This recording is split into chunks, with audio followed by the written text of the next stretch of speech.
Assalamualaikum warahmatullahi wabarakatuh. Welcome to Hyuyin Channel. Seperti biasa, Mimin akan menceritakan kisah kepahlawanan Chu Xingyun dalam anime Spirit Sword Sofrek. Selamat menyaksikan. Menghadapi kekurangan yang dijual Zhu Hengyu dengan sengaja, Wang Rui masih gagal menekan dorongannya. Karena dia melanggar janji yang baru saja dibuat untuk Zhu Hengyu. Kemudian komitmen Zhu Hengyu secara alami hancur. Zhu Hengyu hanya berjanji untuk membiarkannya pergi kali ini, tetapi ketika dia diam-diam memukul pembunuhnya lagi, Zhu Hengyu tidak akan tahan lagi.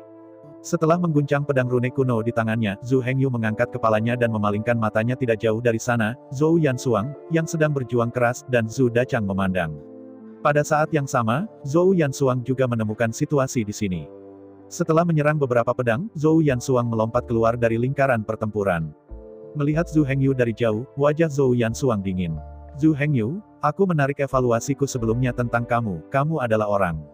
Zhou Yansuang memuji dengan sungguh-sungguh. Hanya berikutnya, mata Zhou Yansuang penuh dengan kekejaman. Seorang jenius seperti kamu tidak bisa tumbuh, jika tidak cepat atau lambat, itu akan menjadi masalah serius bagi saudara-saudara kita. Di antara kata-kata itu, Zhou Yansuang berbalik dan melompat jauh ke dalam hutan. Melihat adegan ini, Zhu Hengyu tertegun untuk sementara waktu, dan bahkan dengan Zhu Dachang, dia berlari liar dan mengejarnya dengan kecepatan penuh. Tapi tidak terlalu jauh setelah mengejar, ada suara di belakangnya. Melihat melalui suara itu, saya melihat sekelompok 4 orang, muncul di antara pepohonan di belakang. Mereka berempat mengenakan kostum murid dalam dari Demon Sword Sect. Kepala orang itu sangat tampan, tetapi dengan wajah yang kejam, dan keseriusan dalam kekejaman. Meskipun tidak berdebu seperti Su Ziyun, itu juga salah satu pria paling cantik. Dan yang paling penting, orang ini sangat mirip dengan Zhou Yansuang. Selama pengamatan, Zhu Dachang meraih lengan Zhu Hengyu dan berkata dengan suara rendah, lari, itu Zhou Yangke. Mendengar nama Zhou Yangke, Zhu Hengyu langsung mengerti. Jelas, pria yang terlihat sangat mirip dengan Zhou Yansuang harus menjadi saudara lelaki Zhou Yansuang. Dengan tubuh sihir 23 tingkat, Jiantang Zhou Yangke. Menghadapi situasi ini, Zhu Hengyu tidak akan mati. Kombinasi saudara-saudara Zhou Yansuang dan Zhou Yangke bukanlah sesuatu yang bisa ditangani Zhu Hengyu dan Zhu Dachang. Terlebih lagi, di belakang Yangke minggu itu, ia mengikuti 3 rekannya. Terlebih lagi, kelompok Zhou Yangke yang beranggotakan 4 para iblis semuanya ada di level 20 atau lebih tinggi, jadi mereka tidak perlu bertarung. Mengambil keuntungan dari sisi Zhou Yangke, mereka belum memperhatikan keduanya. Dorongan sengit pada Zhu Dachang, Zhu Hengyu menunjuk ke sisi yang berlawanan dan berkata, kamu lari ke sana, pergi dengan cepat. Mendengar kata-kata Zhu Hengyu, Zhu Dachang tidak ingin memahami niat Zhu Hengyu untuk sementara waktu. Tapi Zhu Dachang tidak bodoh, dia tahu bahwa sekarang bukan saatnya untuk memikirkan masalahnya. Bahkan jika saya tidak memahaminya, saya segera mengikuti perintah Zhu Hengyu dan berjalan melintasi hutan dengan kecepatan yang berlawanan. Melihat Zhu Dachang pergi dengan cepat, Zhu Hengyu tidak bisa menahan nafas lega. Jelas, Zhou Yansuang membidiknya Zhu Hengyu. Untuk menghindari keterlibatan Zhu Dachang, Zhu Hengyu hanya dapat mendukung Zhu Dachang. Tidak diragukan lagi, dalam waktu dekat, saudara-saudara Zhou Yansuang dan Zhou Yangke pasti akan mengejar Zhu Hengyu alih-alih mengabaikan Zhu Dachang. Sama seperti Zhu Hengyu dan Zhu Dachang melarikan diri, berlari ke depan, Zhou Yansuang, yang berlari dengan kecepatan penuh, juga melihat pejalan kaki. Setelah melihat lebih dekat, Zhou Yansuang tidak bisa menahan kegirangan, berteriak pada pria itu, saudaraku, aku di sini. Ternyata orang ini adalah saudara lelaki Zhou Yansuang, dan juga seorang pemimpin muda di sekte itu, Zhou Yangke, seorang murid Jiantang. Zhou Yangke juga takut kalau adiknya akan memprovokasi masalah. Setelah melihat Zhou Yansuang dan Wang Rui berjalan bersama Zhu Hengyu, dia merasa nyaman. Namun, selama tindak lanjut, beberapa pemain Zhou Yangke memiliki perselisihan, jadi itu jauh di belakang Zhou Yansuang dan yang lainnya. Justru karena keterbelakangan ini, Zhu Hengyu menangkap kesempatan untuk membunuh Wang Rui. Zhou Yangke menatap tubuh Wang Rui dan sedikit mengernyit. Zhou Yangke takut kalau adiknya akan menyebabkan kecelakaan. Adalah tabu bagi para murid untuk melumpuhkan para murid. Namun, karena ini telah terjadi, Zhou Yangke hanya dapat menemukan cara untuk menyelesaikannya. Siapa yang melakukannya? Zhou Yangke bertanya dengan ringan. Itu orang yang bernama Zhu Hengyu. Zhou Yansuang sedikit takut pada saudaranya, menatap Zhou Yangke, dan kemudian menundukkan kepalanya. Bagaimana dengan anak itu? Tanya Zhou Yangke. Lari, jawab Zhou Yansuang. Zhou Yangke mengerutkan kening, lalu mengepalkan tinjunya dan berkata kepada 3 murid dalam di belakangnya. Beberapa saudara, tolong beri aku wajah dalam kasus Zhou Yangke hari ini, dan tidak ada yang akan terjadi. Beberapa murid batin telah berteman baik dengan Zhou Yangke, dan mereka tentu saja setuju. Ya, kamu menguburkan tubuh orang itu terlebih dahulu, dan kemudian kami pergi untuk menemukan orang yang bernama Zhu Hengyu. Zhou Yangke ingin membunuh orang dan membunuh mulutnya, sehingga Zhu Hengyu, yang mengetahui kebenaran, menghilang secara langsung. Ketika Zhou Yansuang mendengarnya, dia tersenyum dan menahan rasa jijik, dan dengan cepat mengubur tubuh Wang Rui. Setelah menonton Zhou Yansuang yang sangat mudah, Zhou Yangke mengangguk. Selanjutnya, Zhou Yangke tidak membagi pasukan, tetapi mengambil beberapa orang dan mengejar ke arah hilangnya Zhu Hengyu. Pada saat ini, Zhu Hengyu berlari liar di antara pohon-pohon kuno yang menjulang. Sebenarnya, Zhu Hengyu tidak yakin apakah orang yang datang adalah Zhou Yangke, tetapi bagaimanapun juga itu pasti orang dari Mo Yang Jianzong.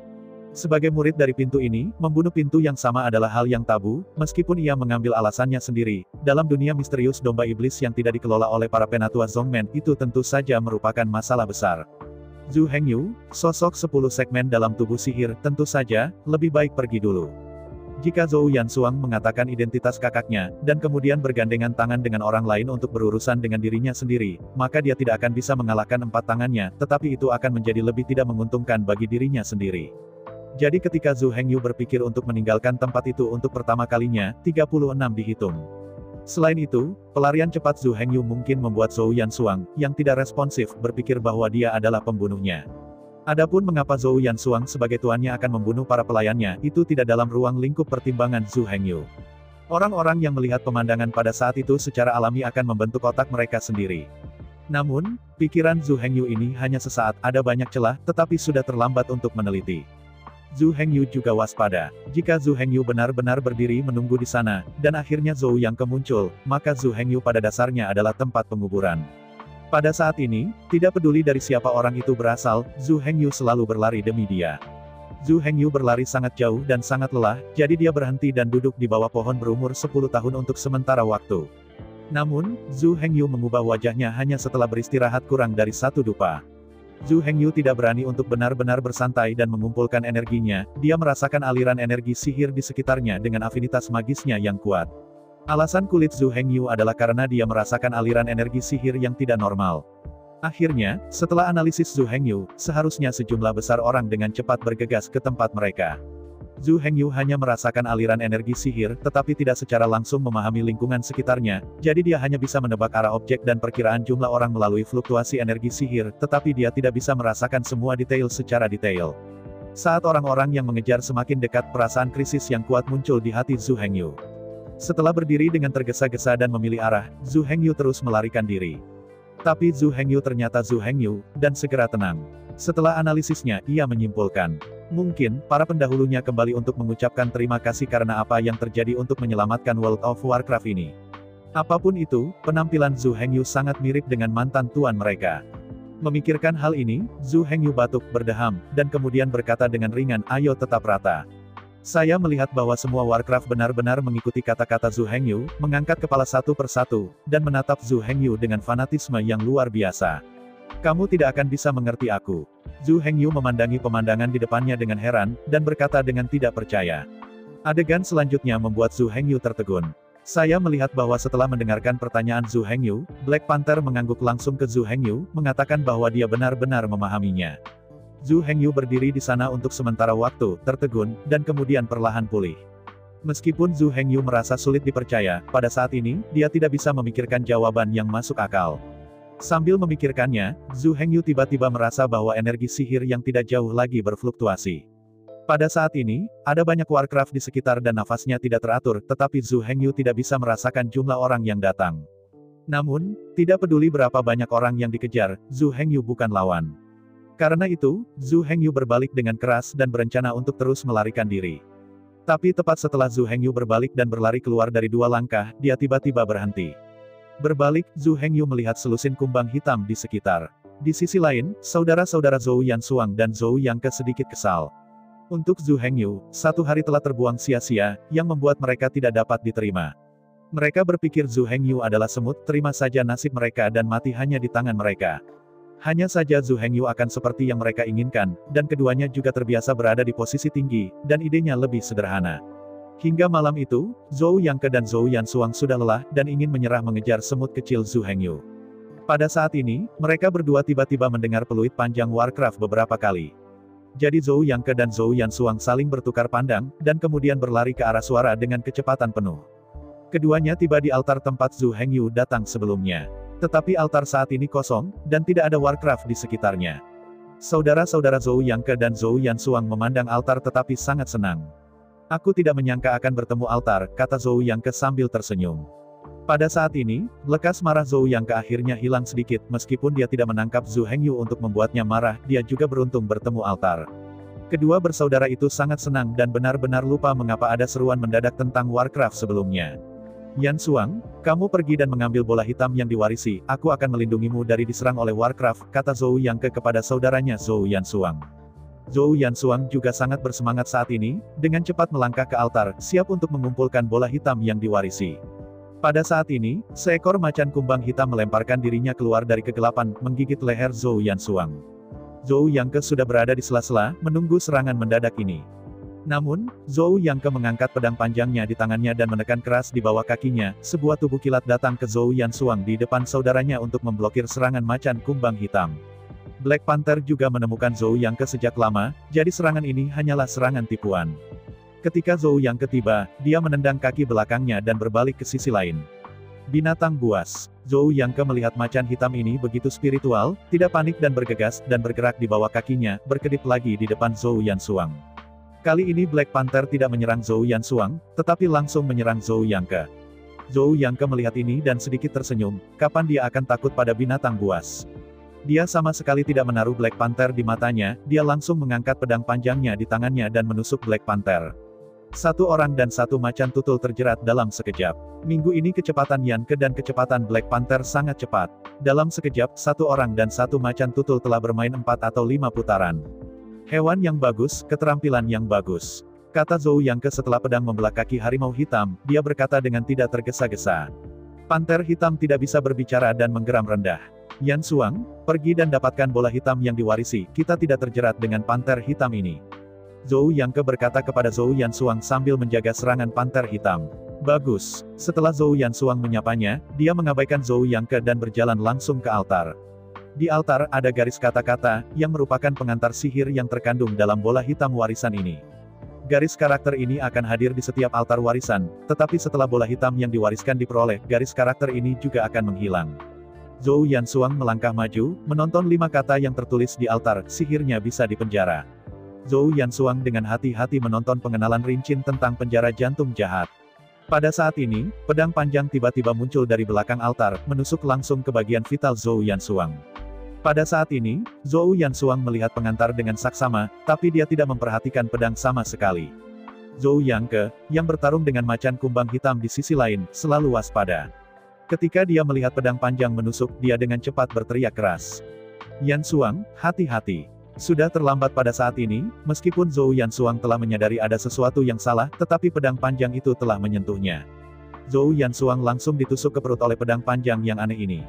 Namun, Zhou Yansuang masih membuat beberapa tanggapan mendesak. Melihat pedang panjang, dia akan menghancurkan ususnya, tapi Zhou Yansuang buru-buru menekan kakinya dengan keras dan dengan cepat mundur. Zhou Yansuang sangat cemas sehingga ia menyelamatkan hidupnya. Melihat bahwa serangan rahasianya tidak menyebabkan pukulan fatal pada Zhou Yansuang, Zhu Hengyu menekan hatinya sedikit kecewa. Setelah Zhu Hengyu mengetahui bahwa Black Panther dapat memahami kata-katanya, Zhu Hengyu memikirkannya.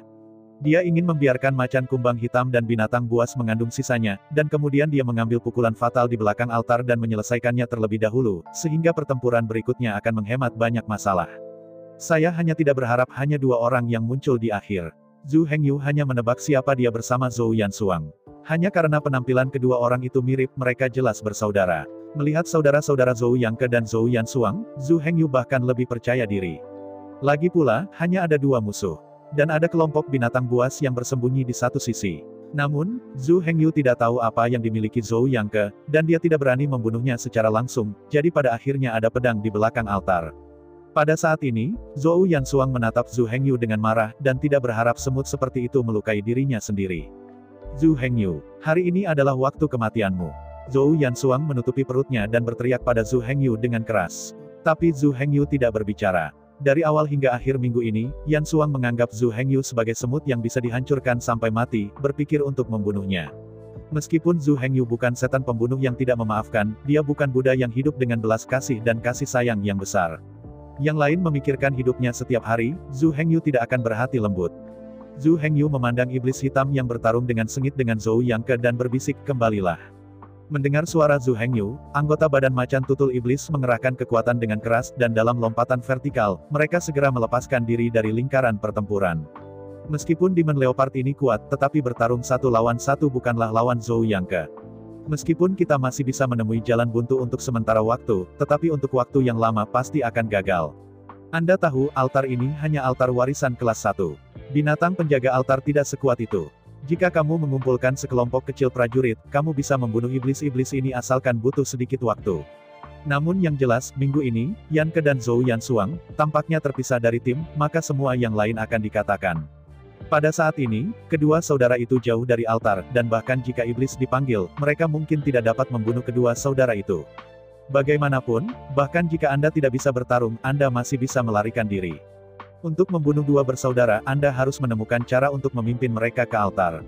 Hanya dengan memimpin mereka melewati altar, dapatkah kita menggunakan ruang sempit di sini untuk mengelilingi mereka di sini? Melihat Zhou Yangke dan Zhou Yansuang bertemu dengan cepat, Zhu Hengyu menyipitkan matanya. Antara hati dan pikiran, Zhu Hengyu berbalik dan berjalan ke altar di bawah pengawasan Zhou Yangke dan Zhou Yansuang. Menggali tangan kanannya, Zhu Hengyu dengan lembut menurunkan mulut tengkorak bertanduk dan menangguhkan bola warisan. Sihir bisa dipenjara. Merasakan sihir warisan di dalam bola warisan, Zhu Hengyu tiba-tiba membuka matanya. Dengan senyum ringan, Zhu Hengyu berkata dengan acuh tak acuh, "Ya, ini adalah sihir sistem kontrol yang langka, kali ini aku dapat dianggap dikembangkan." Di antara kata-kata itu, Zhu Hengyu dengan keras mendesak energi sihir, dan api sihir hitam langsung melompat dari telapak tangannya. Melihat adegan ini, Zhou Yangke dan Zhou Yansuang tidak bisa tidak terburu-buru.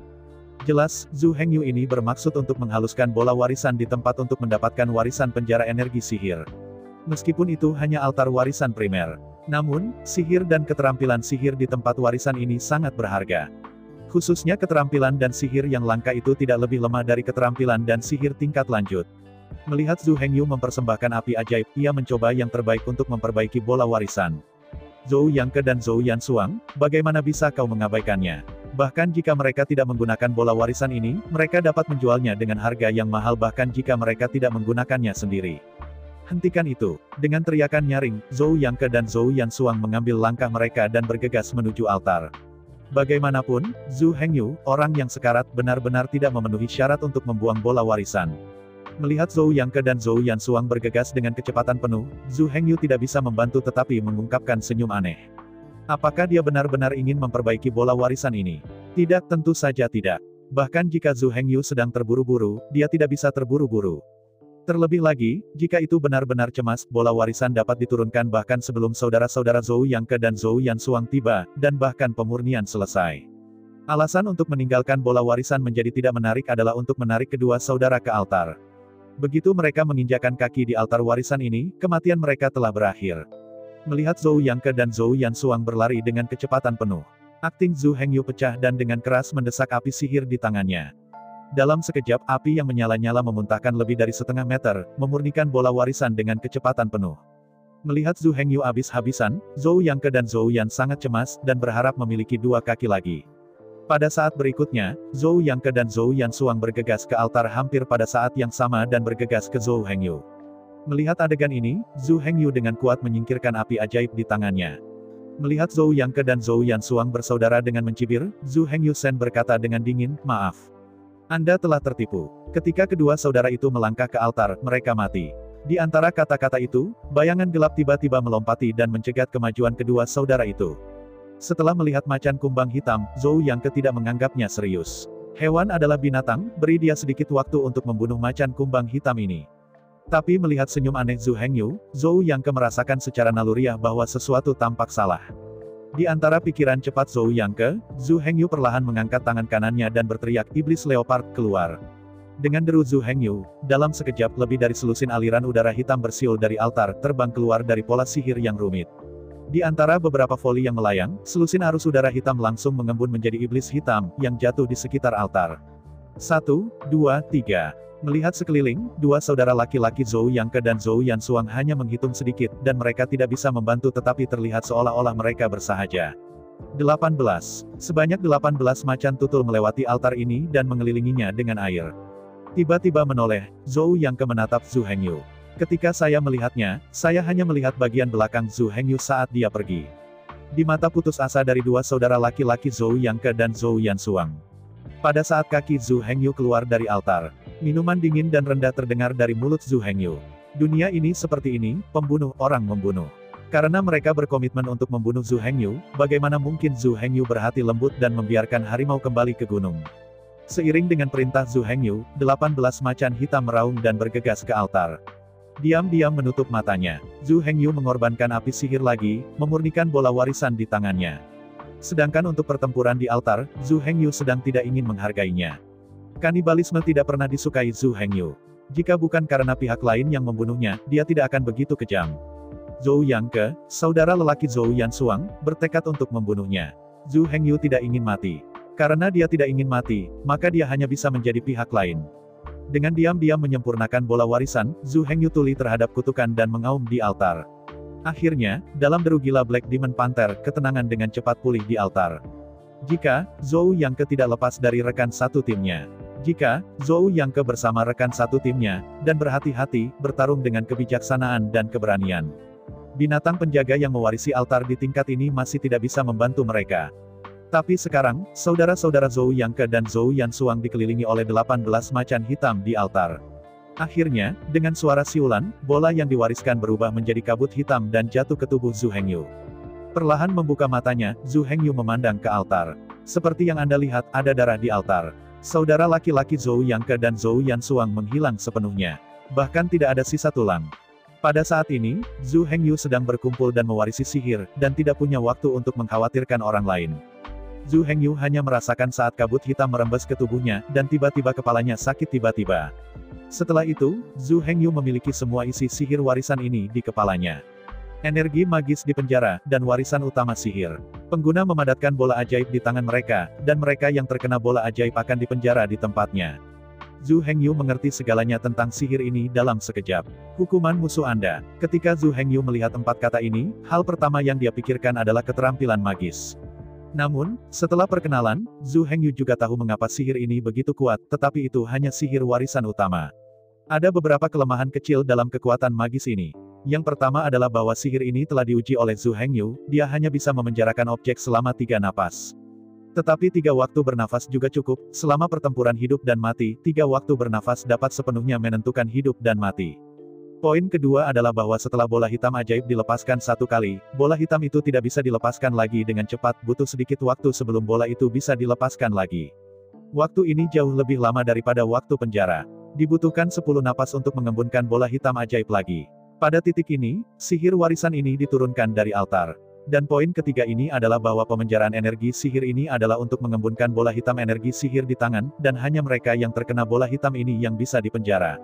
Tapi bola hitam ini tidak bisa dilacak. Dengan kata lain, di mana Zhu Hengyu melemparkan bola hitam energi magis ini. Inilah sebabnya mengapa sihir yang kuat ini hanya didefinisikan sebagai keterampilan pewarisan primer. Namun, ini tidak dihitung, kecuali bahwa skill ini tidak dapat digunakan sesuka hati. Hal ini diperlukan untuk memberikan musuh serangan tiba-tiba pada saat kritis untuk mencapai efek yang diinginkan dari sihir ini. Setelah memahami sihir warisan ini, Zhu Hengyu berdiri, membersihkan debu dari tubuh, dan kemudian berjalan menuju macan kumbang hitam. Pada saat ini, ke-18 kumbang hitam telah membersihkan altar dengan bersih, dan bahkan tidak ada jejak darah. Bahkan jika seseorang datang pada saat ini, tidak ada tanda-tanda Zhou Yangke dan saudara-saudara Zhou Yansuang datang. Pada saat ini, macan kumbang hitam menuju dengan pedang panjang dan cincin gelap ditempatkan di depan Zhu Hengyu, dan kemudian melambaikan ekornya, seolah mengundang jasa. Zhu Hengyu tersenyum sedikit dan kemudian mengulurkan tangan untuk menyentuh kepala macan kumbang hitam. Pada saat ini, Black Panther masih memiliki napas liar yang menyerang Zhou Yangke dan Zhou Yansuang. Sekarang macan kumbang hitam seperti kucing besar, membiarkan Zhu Hengyu membelai dengan santai. Dan ia bersenandung dengan nyaman dari waktu ke waktu. Setelah menggoda kelompok panter hitam ini, hari sudah gelap dan Zhu Hengyu memutuskan untuk tidak menunda. Setelah itu, Zhu Hengyu memecat kelompok macan kumbang hitam ini. Lagi pula, ia tidak bisa membawa kelompok macan kumbang hitam semacam itu di ranah rahasia ini. Yang satu sangat tidak nyaman, dan yang kedua adalah bahwa macan kumbang hitam ini adalah binatang penjaga dari altar ini, dan mereka tidak akan pergi dari sini. Kumbang hitam dengan enggan memandang Zhu Hengyu, tetapi kumbang hitam ini cukup spiritual, dan mereka semua tahu bahwa Zhu Hengyu masih memiliki banyak hal, jadi pada akhirnya kumbang hitam ini akhirnya perlahan menghilang di hutan. Menyaksikan panter hitam terakhir menghilang, Zhu Hengyu kemudian menjatuhkan tangannya yang melambai. Pada saat ini langit gelap dan hanya Zhu Hengyu yang tersisa di seluruh altar. Sesuatu terjadi di sini, dan Zhu Hengyu juga pergi. Namun, sebelum ini, Zhu Hengyu masih menyimpan dua hal yang disajikan oleh Black Panther. Zhu Hengyu pertama kali mengambil pedang panjang itu. Pedang ini Zhu Hengyu tahu adalah pedang standar domba iblis Jianzong. Namun, itu dilengkapi secara terpisah untuk murid dalam, dan spesifikasinya jauh lebih kuat daripada pedang tulang rune ini di pinggang Zhu Hengyu. Dan bahan yang digunakan untuk membuat pedang ini juga sangat berbeda dari pedang tulang rune. Pedang tulang rune terbuat dari tulang-tulang Warcraft. Pedang panjang ini terbuat dari besi ajaib. Meskipun besi ajaib ini bukan bahan yang sangat langka, ia ratusan kali lebih kuat dari tulang binatang. Pedang panjang gaya Zongmen ini juga disebut rune Iron Sword karena materinya. Dentang, dengan kejutan di tangan Zhu Hengyu, pedang besi rune ini membuat suara yang jelas. Zhu Hengyu melihat pedang panjang ini dan cukup puas. Meskipun di matanya itu hanya pedang panjang umum, pedang rune besi ini juga 100 kali lebih baik daripada pedang tulang runenya. Setelah menerima pedang besi rune dengan puas, Zhu Hengyu mengambil cincin itu dan memeriksanya. Zhu Hengyu Zai menatap cincin itu dengan hati-hati dan menontonnya sebentar. Cincin ini adalah cincin di tangan Zhou Yangke. Zhu Hengyu merasa agak akrab sebelum melihatnya. Pada saat ini Zhu Hengyu melihat dari dekat dan merasa bahwa cincin itu sepertinya telah terlihat di suatu tempat sebelumnya. Hanya saja Ren Zhu Hengyu tidak bisa memikirkannya. Setelah beberapa saat, Zhu Hengyu benar-benar berjuang dengan otaknya, dan dia tidak ingat di mana dia melihat cincin itu, dan dia akhirnya menyerah. Setelah itu Zhu Hengyu menyuntikkan energi sihir ke dalam cincin ini. Pada awalnya, Zhu Hengyu tidak merasa banyak, kemudian Zhu Hengyu hanya menemukan larangan dan tidak bisa lagi melanjutkan penyelidikan. Zhu Hengyu tahu bahwa larangan itu ditetapkan oleh Zhou Yangke. Selama dia melanggar larangan itu, dia bisa mengendalikan cincin itu. Hanya saja larangan dalam cincin ini cukup kuat, sepertinya Yangke telah menggunakannya lebih dari minggu ini, dan ada beberapa generasi pemilik sebelumnya. Tampaknya menjadi pusaka. Zhu Hengyu akhirnya menganalisis dan mencapai kesimpulan. Zhou Yangke dapat menggunakannya karena dia tahu cara membuka larangan ini, tetapi Zhu Hengyu tidak tahu. Oleh karena itu, Zhu Hengyu hanya bisa menggunakan metode paling sederhana, paling bodoh dan paling efektif pada akhirnya, mengalsinasi dengan api sihir. Saya melihat Zhu Hengyu langsung membawa cincin itu ke tangannya. Kemudian Zhu Hengyu memadatkan api ajaib dan mengalsinasi cincin itu langsung di tangannya.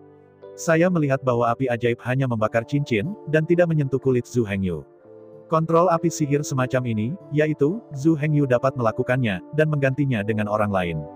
Pada saat ini, Zhu Hengyu mengenakan cincin dengan api sihir gelap, tapi itu sangat indah.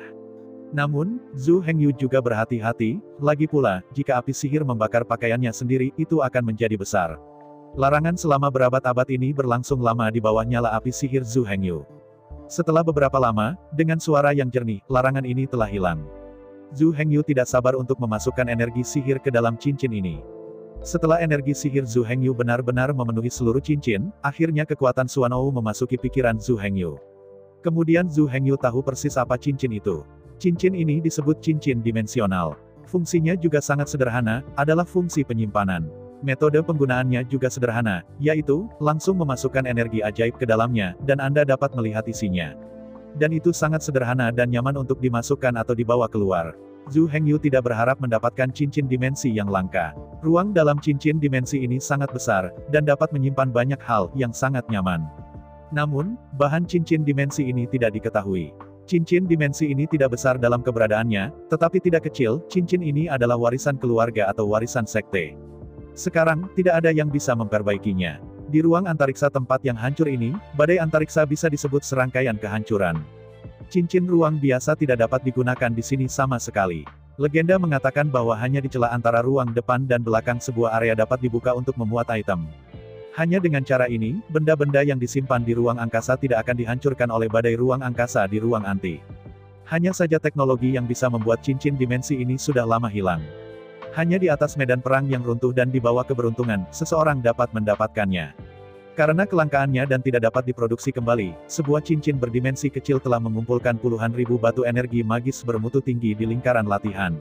Ini semua diucapkan oleh Si Yue ketika dia mengobrol. Adapun di mana Si Yue belajar berita ini, Zhu Hengyu tidak akan tahu.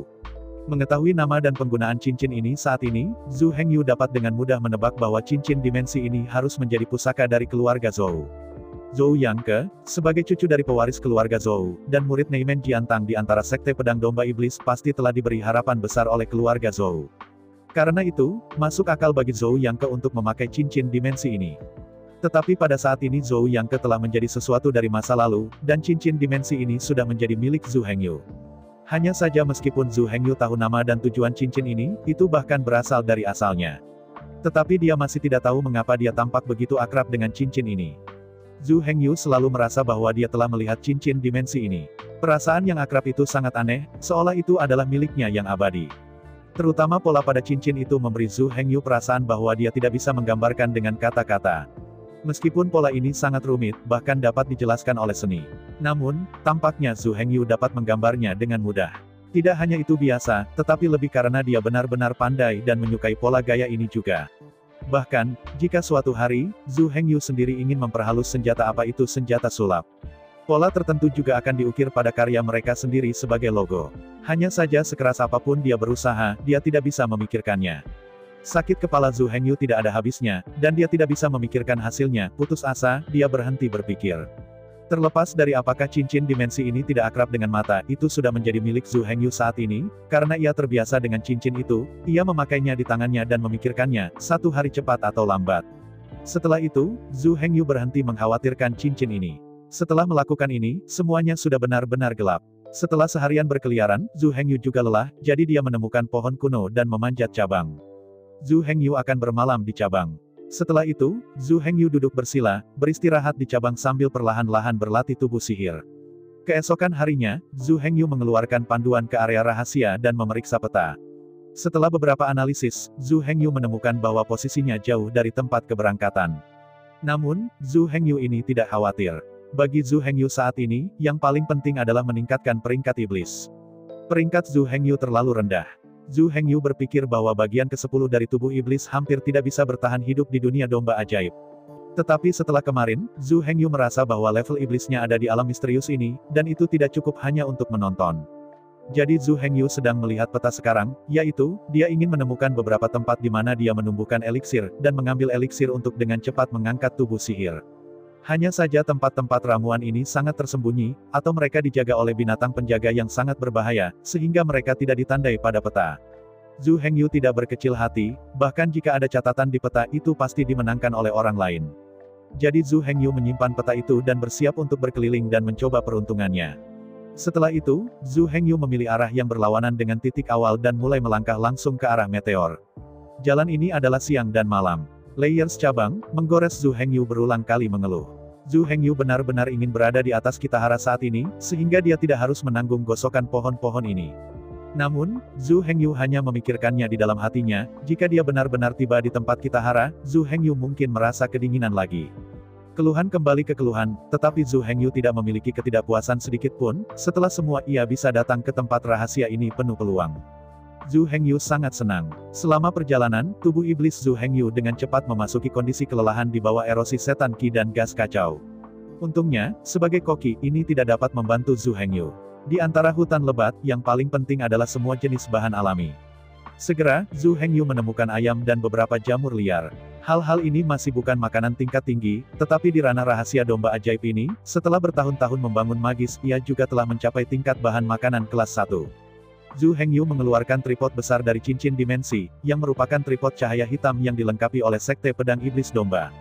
Zhu Hengyu tidak tahu mengapa Yanke memiliki tripod seperti itu minggu ini, lagi pula, dia adalah murid Jiantang. Setelah analisis Zhu Hengyu, ia akhirnya menyimpulkan bahwa itu mungkin tim dengan Zhou Yanke, beberapa dari mereka adalah koki, tetapi Dading tidak punya tempat untuk mengambilnya, hanya karena Zhou Yanke memiliki cincin dimensi, jadi ia memberikannya kepada Zhou Yanke untuk diamankan. Pada saat ini, Zhu Hengyu murah. Setelah mengeluarkan ding, Zhu Hengyu memproses bahan-bahan ini dan mulai membuat makanan. Namun, bahan-bahan ini tidak dicatat dalam Alkitab, Zhu Hengyu hanya bisa mengetahuinya. Namun, makanan kelas 1 adalah yang paling mudah dikuasai. Zhu Hengyu hanya membuang beberapa potong jamur dan kaki ayam, dan dia sudah menemukan cara untuk menggabungkan kedua bahan ini. Setelah itu, Zhu Hengyu menambahkan 2 jenis bahan, dengan hati-hati mengendalikan api ajaib, dan secara resmi mulai membuat makanan. Setelah beberapa saat, aroma makanan menyebar. Zhu Hengyu mencium aroma itu dan mengangguk puas. Siapapun yang terbiasa memasak pada saat ini akan terkejut ketika dia melihat operasi Zhu Hengyu. Dengan karir koki 3 bulan, Zhu Hengyu mulai mempelajari makanan baru sendiri.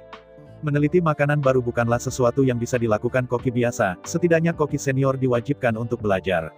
Tetapi pada saat ini, Zhu Hengyu tidak hanya meneliti makanan baru, tetapi juga melihat penampilan, tetapi juga langsung berhasil sekali. Pada saat ini, Zhu Hengyu benar-benar tenggelam dalam kegembiraan membuat makanan, dan bahkan menyanyikan lagu kecil. Segera, makanan Zhu Hengyu sudah siap. Zhu Hengyu buru-buru menyiapkan semangkuk besar sup ayam, dan kemudian mengendus-endus keras. Yah! Tidak buruk, Zhu Hengyu cukup puas. Lagi pula, di hutan, tidak ada bahan yang lebih maju untuk digunakan Zhu Hengyu, jadi dia sudah bisa memiliki makanan kelas 1, Zhu Hengyu sudah terasa sangat enak. Pada saat ini, Zhu Hengyu sudah lapar dan mengerang, tetapi Zhu Hengyu masih harus memberikan makanan ini penelitiannya nama yang keras sebelum itu. Hanya saja Zhu Hengyu benar-benar tidak memiliki bakat untuk menamainya. Pada akhirnya, Zhu Hengyu memeras otaknya dan tidak bisa memikirkannya. Semakin ia akhirnya memikirkan nama yang sangat umum, jamur ayam rebus. Pada saat ini, jika rekan koki itu mendengar nama Zhu Hengyu, mereka akan tertawa lepas. Hanya saja Zhu Hengyu ada di sini sekarang, tetapi tidak ada yang menasihatinya. Zhu Hengyu hanya bisa memikirkan namanya. Setelah memikirkan namanya, Zhu Hengyu mulai menikmati kelezatan sup ayam ini. Meskipun nama, jamur rebus ayam ini tidak baik, tetapi cukup lezat. Tapi sementara Zhu Hengyu menikmati kelezatan makanan dengan sepenuh hati, bahaya yang tidak diketahui perlahan-lahan mendekati Zhu Hengyu. Zhu Hengyu mengabdikan dirinya untuk mencicipi sup ayam dengan jamur yang lezat. Pada saat ini, tiba-tiba ada suara dari rumput tidak jauh. Zhu Hengyu mendengar suara ini dan dengan cepat berbalik untuk melihat. Tetapi dia melihat bahwa dia telah menjadi abu-abu dan hitam, kedua giginya besar, dan seekor harimau besar dengan seorang raja di kepalanya langsung menuju ke Zhu Hengyu. Zhu Hengyu sudah waspada di hatinya, jadi dia tidak panik ketika melihatnya, dan dia lolos dari pertarungan harimau dengan sekejap. Ketika harimau jatuh ke tanah, Zhu Hengyu melihat dari dekat dan menemukan bahwa ini adalah harimau gigi saber gigi ajaib. Harimau saber gigi sulap jenis gigi ini dicatat dalam karya klasik Zongmen. Kekuatan harimau saber gigi sulap gigi dewasa setara dengan kekuatan tubuh praktisi sekitar 20 segmen. Pada saat ini, Zhu Hengyu hanya memiliki 10 segmen tubuh sihir, dan Wan bukan lawan. Saya melihat harimau gigi saber gigi ajaib ini menatap tajam, jamur rebusan ayam, di tangan Zhu Hengyu. Ternyata aroma makanan menariknya. Zhu Hengyu melihat ekspresi harimau gigi saber gigi ajaib dan tahu mengapa itu menyerang dirinya sendiri. Hanya saja Zhu Hengyu tahu bahwa itu pasti bukan lawan dari harimau ini, jadi apa yang dia pikirkan saat ini adalah bagaimana cara melarikan diri. Sebenarnya, tidak memalukan untuk melarikan diri, memalukan untuk melarikan diri jika Anda menghadapi musuh dengan level yang lebih rendah dari tubuh iblis Anda sendiri atau level yang sama. Tetapi pada saat ini, harimau bertaring tajam dengan gigi ajaib ini 10 kali lebih tinggi dari Zhu Hengyu. Zhu Hengyu dengan bijaksana tidak terkalahkan dan harus lebih kuat. Itu bukan masalah yang memalukan, tetapi hidupnya sulit untuk dijamin. Tetapi bahkan jika dia ingin lari, Zhu Hengyu tidak ingin murah, harimau jahat ini yang mengganggu dirinya sendiri. Dengan tekad, Zhu Hengyu berjalan dengan hati-hati menuju Hei Guangding. Pada saat ini, masih ada banyak makanan di Hei Guangding, Zhu Hengyu ingin memasukkan Hei Guangding ke dalam cincinnya dan kemudian melarikan diri. Saya tidak tahu mengapa, harimau gigi pedang gigi ajaib itu menatap Zhu Hengyu, selalu ada ketakutan yang tak bisa dijelaskan di hatinya. Jadi harimau gigi bergigi sabar memandang gerakan Zhu Hengyu, dan sangat berhati-hati, dan tidak segera menerkam Zhu Hengyu. Ini memberi Zhu Hengyu kesempatan. Setelah Zhu Hengyu pindah ke Hei Guangding, dia tiba-tiba mengerang. Mo Fang Sabertooth tidak tahu apa yang terjadi, dan sedikit terkejut. Mengambil keuntungan dari celah ini, Zhu Hengyu buru-buru menyingkirkan Hei Guangding, dan kemudian meneguk sup ayam yang tersisa di mangkuk. Kemudian Zhu Hengyu berbalik dan berlari. Mo Fang Sabertooth tidak tahu apa yang Zhu Hengyu ingin lakukan pada awalnya, dan kemudian melihat serangkaian operasi Zhu Hengyu. Bahkan jika harimau gigi saber gigi sihir itu bodoh, ia tahu bahwa itu digoda oleh Zhu Hengyu. Pada saat ini, Demon Sword Tooth Tiger sangat marah, yang Tian Chang Xiao menjerit, dan tubuh berjalan ke arah pelarian Zhu Hengyu. Di sisi lain, Zhu Hengyu berlari seumur hidup, lagi pula, harimau gila yang lapar dan marah bukanlah lelucon. Jika Anda membiarkan harimau sihir saber gigi menangkap gigi Anda sendiri, maka itu harus menjadi akhir dari tubuh yang rusak. Dengan cara ini, satu orang dan satu harimau, satu demi satu mengejar di hutan lebat.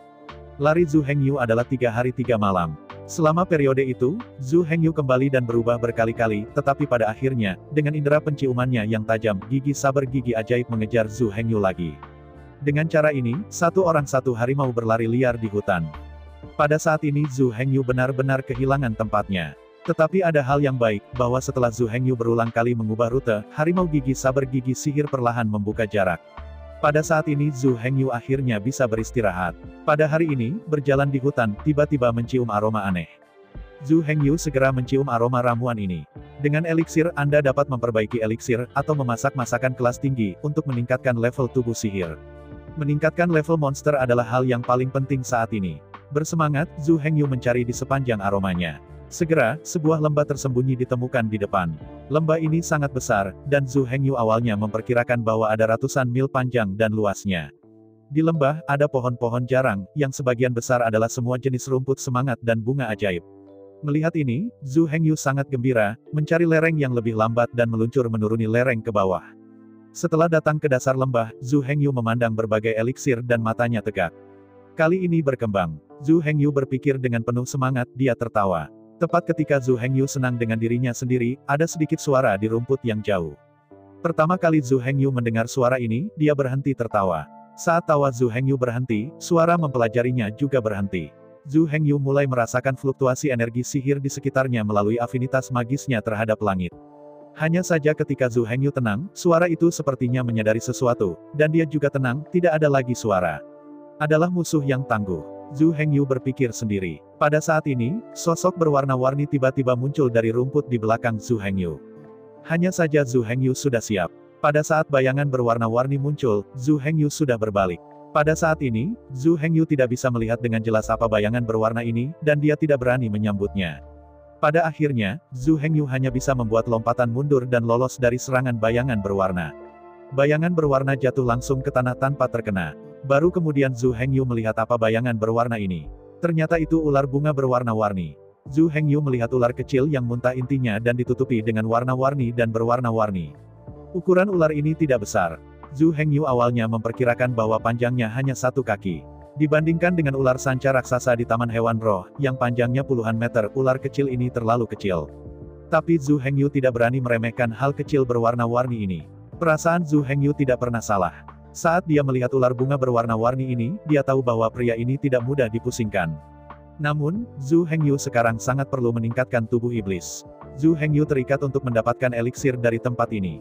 Semua Zhu Hengyu hanya bisa bertarung keras dengan binatang penjaga tempat eliksir ini. Saya ucapkan banyak terima kasih kepada teman-teman yang telah menonton video yang saya tampilkan. Untuk video selanjutnya bisa standby di channel ini. Terima kasih.